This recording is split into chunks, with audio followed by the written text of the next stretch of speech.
من الشيطان الرجيم بسم الله الرحمن الرحيم حارم إليكم تحية إسلامية مباركة قائلا السلام عليكم ورحمة الله وبركاته.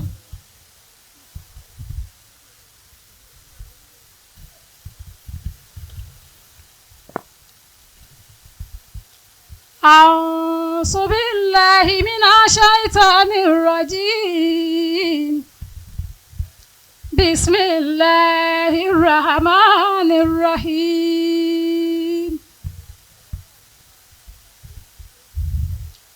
لقد صدق الله رسوله رؤيا بالحق لتدخلن المسجد الحرام إن شاء الله آمنين محلقين رؤوسكم ومقصرين لا تخافون فعلم ما لم تعلموا فجعل من دون ذلك فتيا قريبا هو الذي أرسل رسوله بالهدى ودين الحق ليظهرهم على دين كله وكفى بالله شهيدا. محمد رسول الله محمد رسول الله محمد رسول الله والذين معهم أشداء على الكفار رحماء بينهم تراهم ركعا سجدا يبتغون فضلا من الله ورضوانا سيماهم في وجوههم من آثار السجود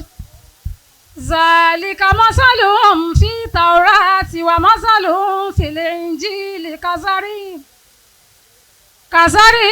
أخرج شطأه فآزره فاستغلظ فاستوى على سوقه يعجب الزراع ليغيظ بهم الكفار وعد الله الذين آمنوا وعملوا الصالحات منهم مغفرة وأجرا عظيما منهم مغفرة وأجرا عظيما صدق الله مولانا العظيم وبلغ رسول الكريم ونحن على ذلك من الشاهدين ألا لا إله إلا الله الله محمد يا رسول الله الله ألا لا إله إلا الله الله محمد يا رسول الله الله. Nígbà tí ìwà ẹ̀dá bá ti fẹ́ ṣoríire nígbà tí ìwà ẹ̀dá bá ti fẹ́ ṣoríire nílé ayé pẹ̀lú ọ̀run tọrọ fún Muhammad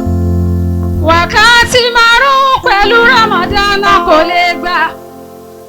wákàtí márùn-ún pẹ̀lú Ramadan kò lè gbà lálọ́ ìṣàsọ̀lá tó fọmọ́ Amina Muhammad lálọ́ ìṣàsọ̀lá tó fọmọ́ Amina Muhammad dìde ní orúkọ ṣàdúrà fún ọ̀pẹ dúdú dìde ní orúkọ ṣàdúrà fún ọ̀pẹ dúdú pẹ̀lú àsọ̀lá tó fọmọ́ Amina Muhammad pẹ̀lú àsọ̀lá tó fọmọ́ Amina Muhammad